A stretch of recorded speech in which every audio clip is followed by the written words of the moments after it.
Jean-Paul II profite de son traditionnel message de Noël pour dénoncer l'indifférence générale de la communauté internationale dans le drame rwandais.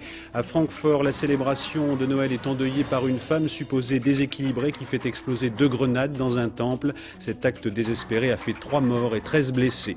Serbie, Belgrade continue de désavouer Slobodan Milosevic. Ils sont à nouveau ce soir des dizaines de milliers dans la rue. En Chine, le barrage de la démesure, ce sera le plus grand édifice du monde. 1 million de personnes vont être déplacées. Madame, Monsieur, bonsoir. Partout dans le monde, la communauté chrétienne a donc célébré la naissance du Christ. À Rome, Jean-Paul II, dispensé de messe de Noël pour raison de santé par ses médecins, a dans son message Urbi et Orbi souligné 2 des drames vécus actuellement dans le monde. En Afrique, dans la région des Grands Lacs et au Proche-Orient. Stéphane Magnier. L'an dernier, la santé du pape l'avait contraint à prononcer sa bénédiction Urbi et Orbi du balcon de ses appartements privés. Cette année, sa meilleure forme physique lui a permis de s'exprimer depuis la loggia de la basilique Saint-Pierre. Jean-Paul II, qui n'oublie jamais ses origines polonaises et les circonstances de son élection, donne toujours un caractère politique à son message de Noël. Cette fois-ci, c'était l'Afrique qui était au cœur de son homélie. Dans la région des Grands Lacs, a-t-il dit, ce continent vit l'un des drames humanitaires les plus cruels de son histoire, au milieu de l'indifférence générale de la communauté internationale. Des milliers de personnes errent en proie à la peur, à la faim et aux maladies et ne pourront, hélas, goûter la joie de Noël. Le pape a également déploré la tension qui règne à Bethléem et en Terre Sainte, où Jésus est né et a vécu, et où l'espérance ne doit pas mourir, a-t-il dit, avant de prononcer sa bénédiction en 55 langues.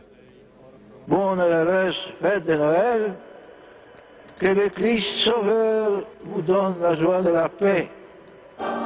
Sur les conseils de ses médecins, le pape a renoncé à célébrer ce matin la messe de la Nativité, ce qui lui a donné quelques heures de repos après la messe de Noël, dite, elle, à minuit, depuis la basilique.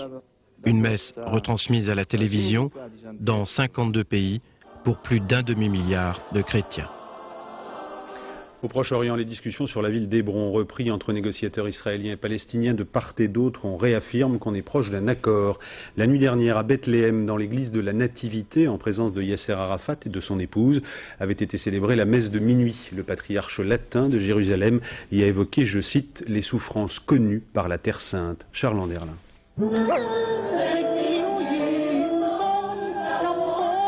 La chorale sud-coréenne a quand même un peu surpris la foule massée sur la place de la Mangeoire. Les milliers de touristes, de pèlerins et les Palestiniens venus des environs donnent à la soirée une atmosphère de Noël unique en son genre. À l'entrée de la basilique, un Père Noël solitaire, le sapin qu'il avait apporté de Finlande a été mis en quarantaine par la douane israélienne. Ici, je crois qu'ils veulent que je leur apporte la paix. Un accord sur Hébron. Oh, ça, c'est pas le problème du Père Noël. Pour ça, ils ont élu messieurs Netanyahou et Arafat.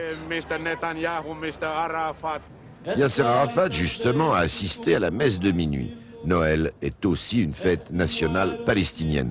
Et le patriarche latin a prononcé une homélie très politique. Appelé aux attentats, à la confiscation des terres, aux implantations sur les terrains d'autrui, à l'exclusion de l'autre, tout cela n'est pas de Dieu ni d'aucune religion.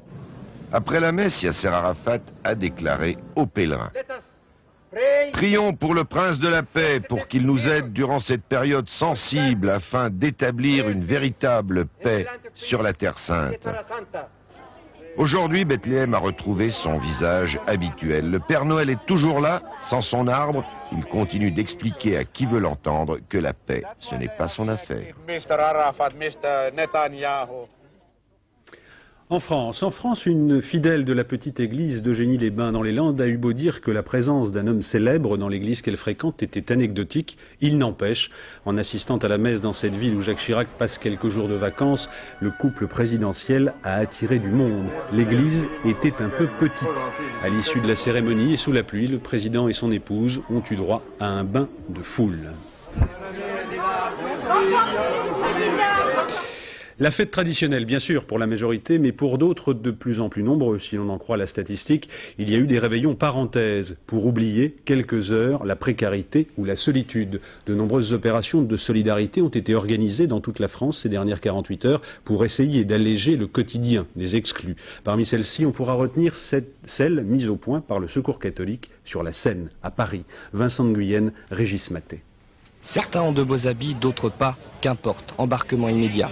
Parce que c'est Noël, on va s'efforcer d'oublier que la vie est injuste. Ça fait 2 ans qu'on est ensemble. On est dans la galère depuis 4 ans qu'on est dans la galère. Qu'est-ce qui vous est arrivé? On est viré par un syndic. Mon mari était gardien d'immeuble et ils l'ont foutu à la porte. Des destins qui ressemblent à celui-ci, il y en a 900 à ce réveillon, sur 5 bateaux, accueillis à chaque table par quelques bénévoles du Secours catholique. Ils ont pensé à tout, même à offrir aux plus démunis la possibilité d'écrire aux proches. Ça va faire quoi là? À qui? C'est pas vrai. Oh, c'est gentil ça ma poupoule. Au menu, fruits de mer et confits de canard qu'il faut servir vite. Le trajet ne dure que 2 heures. 7, 8, vous me troublez. Au-dessus, le pilote est un peu seul. La Seine est particulièrement calme le 24 décembre. Dans les rondelles, c'est le nom du bateau, l'ambiance se réchauffe et ce n'est pas grâce au vin. C'est un nombre limité par... Elle n'a pas le droit de nous faire ça un soir de réveillon. Moi, ces gens-là, je ne les connais pas. Ils étaient derrière moi dans le truc, puis on est à la même table, on discute, on se raconte des petites histoires, mais c'est dans le monde entier, ça doit être pareil. On fait connaissance et chacun raconte un petit morceau de sa vie. C'est très bien. C'est tellement merveilleux, pour moi c'est beau. Pourtant je suis un vieux parisien et je ne connaissais pas ça. Ouais, joyeux Noël à tout le monde, hein. Champagne. Et il y a beaucoup de bonheur, 97. Je tiens à remercier tous les bénévoles et à tous ceux-là qui ont fait ce repas de Noël pour les ASR. Merci. C'est formidable. La fête se termine. On distribue de petits cadeaux, des t-shirts, des fleurs, avant de retrouver la terre ferme. Fin du rêve. Elle est contente, elle a passé une bonne soirée. Hubert et Daniel ont trouvé un petit hôtel. Les bénévoles rentrent chez eux et beaucoup de leurs invités vont dormir dehors. Cette nuit, il a fait -5 à Paris. Et le froid, il faut le dire, est normal en cette saison, mais le brusque rafraîchissement de la température a surpris partout en Europe. En Allemagne, par exemple, un nouveau-né est mort alors qu'il était avec sa mère, sans domicile fixe, près de Göttingen. En France, au Tréport, une femme de 53 ans est décédée dans un entrepôt désaffecté de la SNCF. 2 de ses compagnons ont été hospitalisés. Dans les heures qui viennent, le froid devrait se renforcer. Ces brusques variations climatiques ont en tout cas partout surpris, notamment dans le sud de la France. Yasmina Farber, Virgile Lado. Un beau soleil doux sur la promenade des Anglais, une journée de Noël au bord des vagues, histoire d'oublier une nuit arrosée. À quelques kilomètres, Valoris a gardé des airs de banquise. La grêle s'est abattue très localement dans ce quartier en descendant d'un vallon qui a débordé. Un Noël en blanc pour des habitants surpris. Les grêlons sont descendus dans l'eau et ça fait une mare. Donc quand l'eau est partie, les glaçons sont restés sur place, voilà, tout simplement. En l'espace d'un quart d'heure, on a eu une rivière, un torrent, et puis maintenant ce matin c'est les icebergs. Alors à Antibes, ce commerçant a découvert ses ateliers dans un drôle d'état. La grêle s'est curieusement introduite dans les locaux. Les pompiers ont multiplié les opérations de pompage. Les réjouissances ont commencé vers 20 h. C'est le déluge. Sur l'autoroute A8 entre Cannes et Antibes, 20 cm de grêle font déraper les automobilistes en route pour leur réveillon. D'autres sont bloqués par des trompes d'eau et abandonnent leurs véhicules. À Antibes, la Brague déborde, 2 campings sont évacués par sécurité. Mais dans la journée, les vacanciers ont pu retrouver leur caravane. Le soleil est présent, le ciel est bleu, donc en fin de compte, je crois que les esprits se sont apaisés. Ils sont tous en train de préparer leur réveillon, une grande partie au bar-restaurant du camping et d'autres chez eux dans leur mobil-home. Malgré un nouveau bulletin d'alerte météo, les touristes espèrent une soirée de Noël tranquille. Sur la Côte d'Azur, on préfère en général patauger dans la mer. Fait divers, 4 adolescents ont été retrouvés morts carbonisés hier soir dans une cave d'immeuble HLM de Revin dans les Ardennes. Les victimes, probablement du quartier, étaient âgées d'une quinzaine d'années. Mathieu Huchet. Les habitants de cet HLM s'apprêtent à réveillonner quand une épaisse fumée monte du sous-sol. Alertés, les pompiers devront défoncer la porte de la cave fermée par un cadenas. À l'intérieur, 4 adolescents d'une quinzaine d'années, morts, carbonisés. Au bout de 20 minutes, donc c'était éteint. Et c'est en évacuant les fumées à l'aide des groupes motoventilateurs qu'un de mes hommes a donc aperçu ce qu'on a constaté après, qui était un cadavre. Hein. Donc averti par leurs soins, je suis descendu donc dans cette cave. Et c'est là donc que j'ai constaté qu'il n'y avait pas un cadavre, mais 4 cadavres. Qui étaient ces adolescents et pourquoi ne sont-ils pas sortis à temps? Les enquêteurs avancent ce soir un début d'explication. Car si l'identification des cadavres est en cours, il semble bien s'agir de jeunes du quartier qui se réunissaient dans cette cave aménagée en lieu de rendez-vous.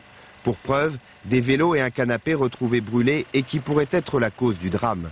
Pour les légistes, le groupe semble avoir été endormi par des vapeurs de chlore, du chlore dégagé par la housse du divan en train de se consumer. Au Puy-en-Velay, en Haute-Loire, reddition de Dominique Laurin. Ce père de famille de 41 ans était retranché depuis mardi matin dans un bureau du palais de justice avec sa femme et ses 2 filles. Il contestait certaines mesures administratives qui lui étaient opposées. Après s'être rendu dans la matinée, il a fait l'objet d'une mesure d'hospitalisation d'office sur avis d'experts psychiatres. À l'étranger, l'Allemagne, avec ce qui apparaît en l'état de l'enquête comme le geste fou d'une désespérée. À Francfort, une femme d'une trentaine d'années a actionné les 2 grenades qu'elle portait accrochées à la ceinture au milieu de la cérémonie de Noël dans un temple. Au total, 3 personnes sont mortes, 13 autres sont blessées, dont plusieurs dans un état grave. Didier Eppelbaum. L'office était commencé depuis un quart d'heure. Une femme est entrée dans cette église évangélique de Francfort. Elle a trouvé une place dans le fond. On l'a remarqué, car elle n'a pas quitté son épais manteau ni le châle qui lui cachait le visage, malgré le chauffage. Et puis ce fut l'explosion. La femme portait 2 grenades à la ceinture. Elle a entraîné ses 2 voisines dans la mort. Sur 70 fidèles, on relève 13 blessés, 10 graves. Une fillette de 12 ans et sa mère sont dans un état critique. Très vite, la police de Francfort a écarté l'hypothèse de l'attentat politique, mais elle reconnaît être en face d'une énigme. Pour en savoir plus, elle publie ses photos de la femme au manteau, dans l'espoir que quelqu'un la reconnaisse. Il pourrait s'agir d'un suicide que la mystérieuse inconnue aurait voulu spectaculaire. La tragédie a endeuillé l'Allemagne, où l'on a appelé les fidèles aujourd'hui à associer les victimes dans leurs prières. Belgrade bis repetita pour le 36e jour d'affilée. Malgré la contre-manifestation organisée par les fidèles de Slobodan Milošević mardi soir, les opposants au régime étaient tout à l'heure de nouveau des dizaines de milliers dans la rue pour défier le président serbe, Gilles Rabin. Les étudiants de Belgrade ont décidé ce matin de décontaminer les rues du centre-ville, où, disent-ils, les partisans de Milošević ont apporté hier la boue et la violence. Munis de balais, de serpillères et de détergents, ils ont donc lavé les trottoirs de Belgrade à grande eau. Un geste symbolique, mais un geste de défi à Milošević qui avait convoqué hier une contre-manifestation sur les lieux mêmes où l'opposition proteste pacifiquement depuis plus de 35 jours. Une provocation politique qui a entraîné de graves incidents. 58 personnes ont été blessées, 4 grièvement, 2 par balle. Si le pire a été évité, c'est de justesse.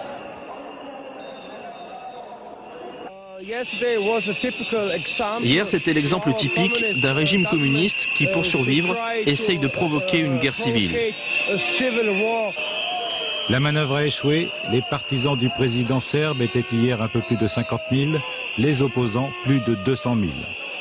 Slobodan Milošević espérait retrouver un peu de légitimité politique dans les rues de Belgrade. C'est raté. Au Pérou, la situation reste inchangée pour les 105 otages de la résidence de l'ambassadeur du Japon à Lima. Il y a quelques instants, la fille du président péruvien Alberto Fujimori s'est rendue devant l'ambassade. À l'occasion de Noël, des dindes ont été livrées aux otages qui ont été donc ravitaillés en dindes rôties. Par ailleurs, un évêque catholique a pu également se rendre dans les locaux pour visiter les captifs détenus par le commando. On en reste donc à Lima pour l'instant au niveau éminemment symbolique. L'écrivain péruvien s'est annoté Mario Vargas Llosa, ancien candidat à la présidence de la République, critique lui la politique antiterroriste du président actuel en estimant que quand l'État attente aux droits de l'homme, ce sont justement les terroristes qui imposent leur logique. En Chine a commencé l'édification du plus grand barrage du monde. Il s'agit d'un ouvrage à la mesure du pays, gigantesque, bâti sur le Yangtze-Kiang. Il devrait fournir une grande partie de l'électricité au pays et limiter les crues du fleuve bleu qui ont fait 300 000 morts depuis 1900. Cela dit, il présente des risques écologiques et humains et 1 million de personnes devront être déplacées. France 2 en Chine, Jérôme Bonny, Tristan Lebras. C'est le plus grand chantier du monde. 15 000 ouvriers mobilisés, 30 000 dans la phase finale au début du XXIe siècle. Le réservoir du barrage des Trois Gorges engloutira les plus belles rives du fleuve Yangtze sur 200 km pour faire place en 2009 à ça. Un barrage haut comme la moitié de la Tour Eiffel avec 26 turbines qui produiront 1/10 de l'électricité de toute la Chine. Mao Zedong avait dit il faut consacrer notre argent à quelque chose de grandiose. Par exemple la bombe atomique ou le barrage des Trois Gorges. Mais la priorité, insistent les autorités devant une quarantaine de journalistes étrangers, c'est de réguler les eaux du Yangtze et leurs inondations dévastatrices. Tout le monde est content donc. C'est très bien. Les paysans qui habitaient sur le site du barrage ont déjà été relogés. Dans ce nouveau lotissement, ils ont moins de terre, mais de plus belles maisons. Ils sont également contents. Non. Pas de regret. Les habitants de ce village font partie du million de riverains qui devront être déplacés. Ils vont devoir abandonner tout ce qu'ils possèdent, englouti sous 75 mètres d'eau. Eux aussi ne peuvent qu'approuver. C'est dommage de quitter un si bel endroit où nos familles vivent depuis des générations. Mais on nous a tout expliqué, y compris le montant des dédommagements, et maintenant, nous sommes d'accord pour partir. Quand s'élève une voix discordante, par exemple celle de cette tricoteuse qui affirme que des cadres opposés au projet ont été emprisonnés, elle ne s'exprime pas longtemps. Un accompagnateur officiel s'interpose.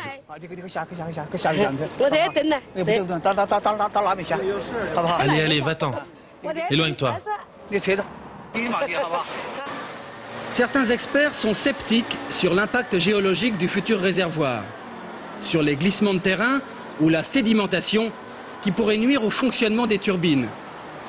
La Banque mondiale et les Américains boudent le projet.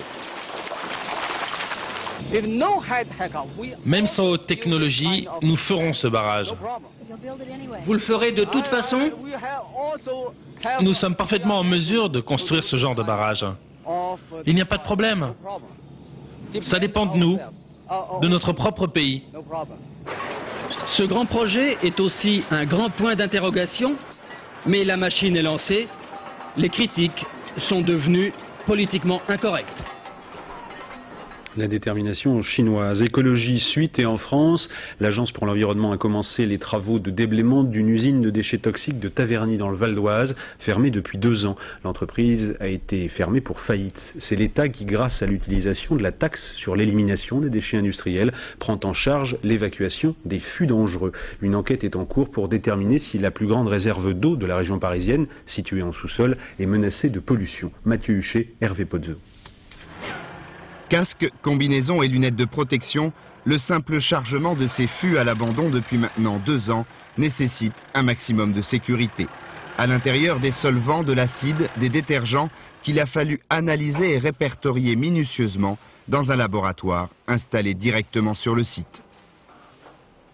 À chaque fois qu'on ouvre un fût, on ne sait pas du tout ce qu'on va trouver, même si on connaît l'activité antérieure de l'entreprise. Donc on préfère se protéger au maximum. On utilise des masques équipés de cartouches qui protègent contre tous les types de produits chimiques, que ce soit aussi bien des solvants que des acides. La dépollution de cette usine, en liquidation judiciaire, durera jusqu'au début du mois de février. Car la quantité n'est pas mince. Au total, les ingénieurs ont comptabilisé plus de 300 tonnes de produits toxiques. Et faute d'un propriétaire solvable, c'est l'État qui payera l'addition. Des exemples en Île-de-France où pour l'instant nous avons déjà dépensé 25 millions de francs sur un site et nous n'avons pas encore terminé la dépollution.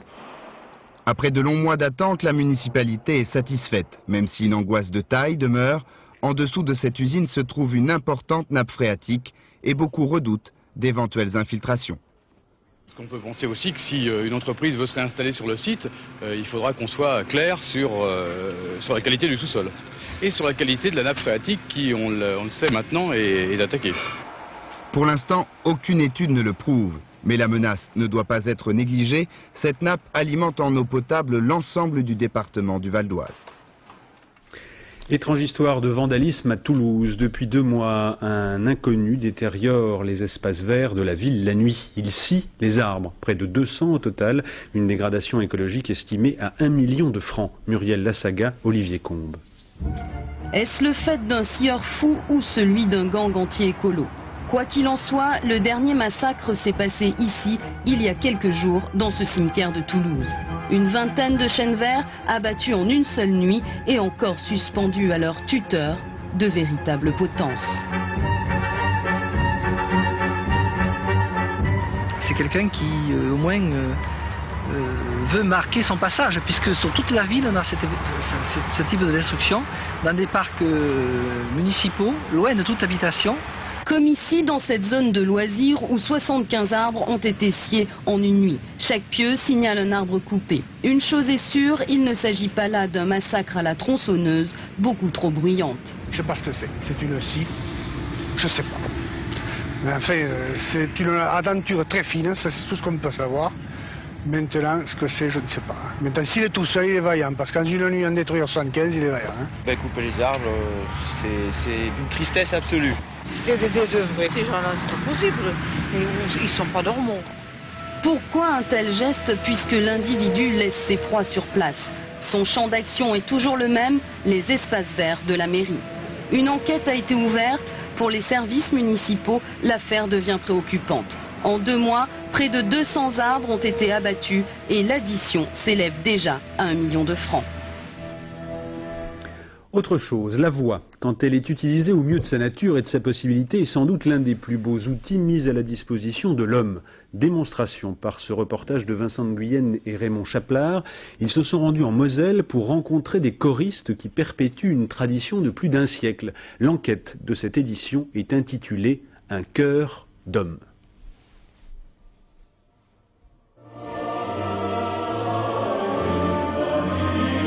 Le chant qui résonne entre les pierres de cette église n'est pas celui d'une chorale ordinaire.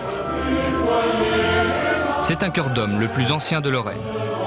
Ce ne sont pas des professionnels, ils ne portent pas d'uniforme, ou presque. Leur président, Sylvain Teutsch, est brigadier chef de police.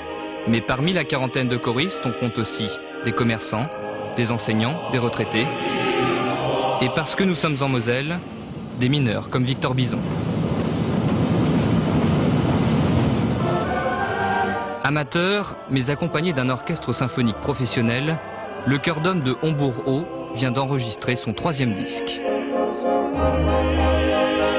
C'est quelque chose qui unit un peu toutes les souches et les couches de la population. Donc ça c'est extraordinaire quand même. Puis on est tous copains quoi. Une fois qu'on chante, on oublie tout ce qu'on fait, tout ce qu'on est, et puis on est tous des amis, quoi. Oubliez par exemple la violence des affrontements de l'année dernière entre mineurs et policiers. L'actualité sociale est dense dans la région, Victor le sait bien. Les houillères du bassin de Lorraine qui l'emploient ont diminué leurs effectifs de plus de 10 000 hommes ces 10 dernières années. Le charbon français que l'on creuse jusqu'en Allemagne ne fait plus recette. Et la région s'efforce de compenser la baisse des activités minières en constituant un nouveau tissu économique.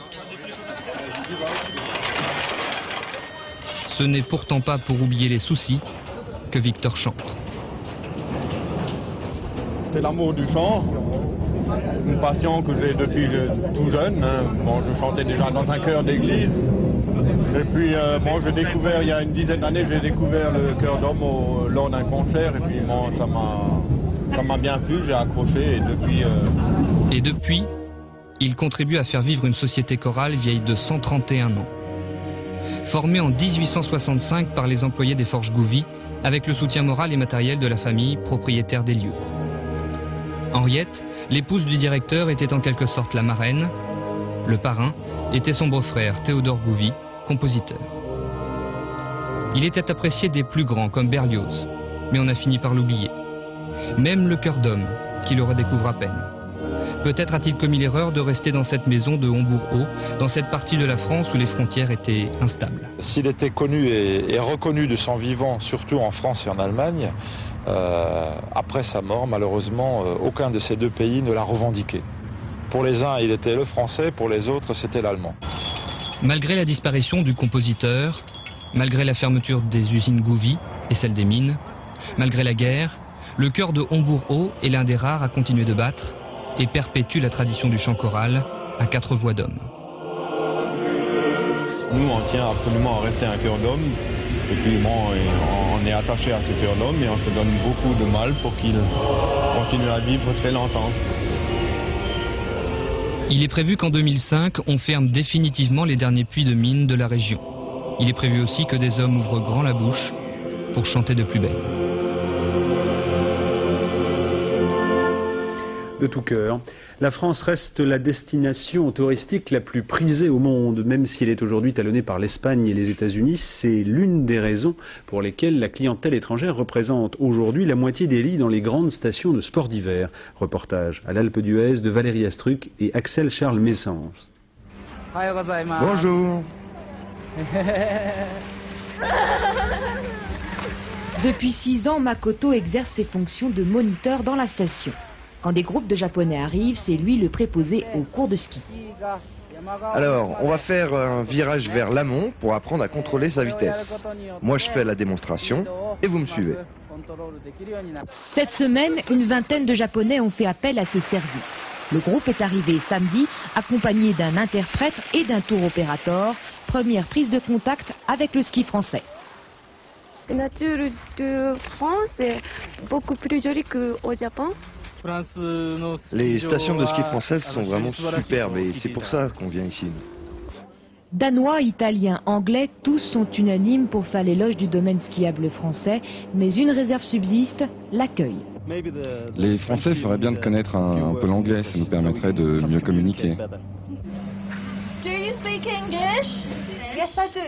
La station a donc embauché des caissières de nationalité anglaise pour faciliter la tâche. Une mesure utile quand on sait que les étrangers représentent près de la moitié de la clientèle. L'intérêt important pour nous, c'est que ces gens peuvent se déplacer en période de basse saison, c'est-à-dire en période de janvier et en période de mars. Et donc pour nous, ça nous permet de lisser le remplissage de la station. La preuve, cet hôtel anglais affiche complet depuis 2 semaines. Ce soir, les compatriotes célèbrent Noël. Tradition britannique oblige, c'est le 25 qu'on fait la fête.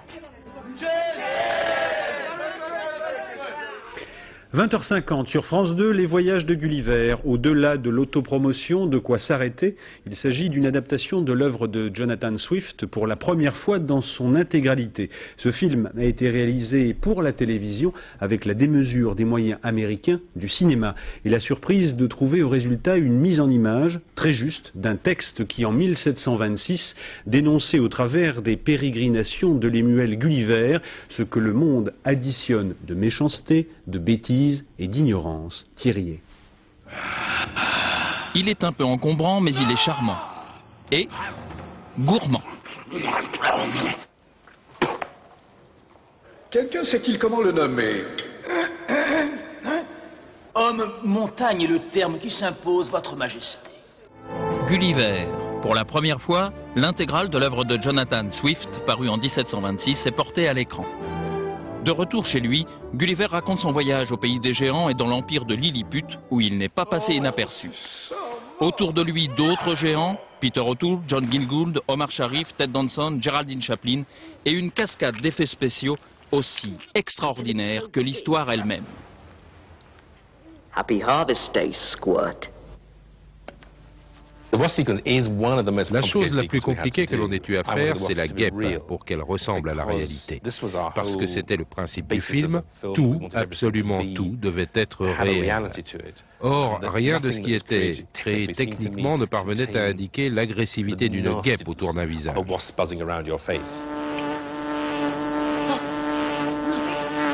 Fait rarissime, ce téléfilm a obtenu 5 Emmy Awards, largement mérités. Hier, le Père Noël passait par la cheminée. Ce soir, devinez un peu qui vient dîner, encore plus fort. vous le redis, c'est sur France 2. Codex. Dans le dictionnaire, vous trouverez à ce mot comme définition ancien nom de la pharmacopée ou manuscrit des Indiens. De fait, le Codex Seraphinus, que vous allez découvrir dans ce reportage de Geneviève Moll et Jean-Louis Melin, est un beau livre imaginé par l'italien Luigi Serafini. Il s'agit d'une encyclopédie d'un monde qui n'existe pas, un monde qui a ses êtres, ses mots, ses codes et sa lecture. Au total, une œuvre d'art, puisque sans précédent. Vous avez déjà vu ces images. Ce sont celles de la cérémonie d'ouverture des Jeux Olympiques d'Albertville en 1992. Chorégraphie, Philippe Découfflé. J'avais beaucoup aimé comme tout le monde, mais je ne savais pas d'où venait l'inspiration de Découfflé. Il y a quelque temps, quelqu'un m'a apporté un livre mystérieux, le Codex Serafinianus, publié par le grand éditeur italien Franco Maria Ricci. Un livre sans âge, sans explication, dont les illustrations ressemblaient terriblement aux images de Découfflé. À Milan, dans sa maison d'édition, Franco Maria Ricci m'a raconté l'étrange histoire de ce chef-d'œuvre. Un jour, un jeune garçon de 23 ans, 24 ans, barbu avec tous les cheveux de l'époque, et je parle, c'était des cheveux longs comme ça, assez sales aussi, qui vient chez moi. Il me dit, vous ne savez pas qui je suis, mais je suis quelqu'un qui est resté 3 ans enfermé chez lui pour travailler et pour faire une encyclopédie d'un monde qui n'existe pas pour vous. L'encyclopédie d'un monde imaginaire avec sa géographie, ses habitants, ses plantes, ses animaux. Lui, c'est pour démontrer qu'il y a des êtres, des espèces de micro-organismes qui vivent dans les arcs-en-ciel.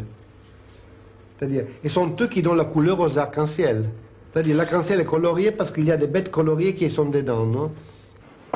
Donc, le Codex avait un auteur, contemporain, et non un illustre inconnu du Moyen-Âge. Luigi Serafini, architecte, sculpteur et peintre d'un monde qui part d'une autre pour aller ailleurs. Dans ses tableaux d'aujourd'hui, il montre les ravages d'une télévision dont il dit qu'elle détruit l'imaginaire. Et quand on lui demande si l'on peut déchiffrer l'écriture du Codex, alors il nous entraîne dans son univers. Il faut un exercice de plusieurs années pour le lire. Alors, avant, il faut connaître les langages des fleurs, après les langages des hommes. Ces mots, non, veut dire, je crois, route avec des automobiles qui se dépêchent. Non? Et Luigi Serafini poursuit son œuvre subversive. Pendant ce temps, le Codex, que d'aucuns pensaient être un très vieux livre, continue d'inspirer les créateurs. Et puis une actualité cinématographique paradoxale ce mercredi avec la sortie de De Eso no se habla, titre traduit en français par On n'en parle pas. Ce film est signé par Maria Luisa Bemberg. C'est l'un des derniers longs métrages tournés en 93 dans lequel a joué Marcello Mastroianni, mort la semaine dernière. Fable qui se déroule il y a une 50aine d'années en Argentine et réflexion sur la difficulté des marginaux à vivre leurs différences. Nicole Cornu-Langlois, Philippe Luzzi. Finito che todas las tardes feliz recorría cantando el mi amor. No le diga si viene a pasar el mi llanto. Nouvelle facette du talent de Marcello qui n'en finit pas de nous étonner. Il aimait le tango au point de le chanter lui-même avec humour dans ce film poétique et surréaliste tourné en Argentine.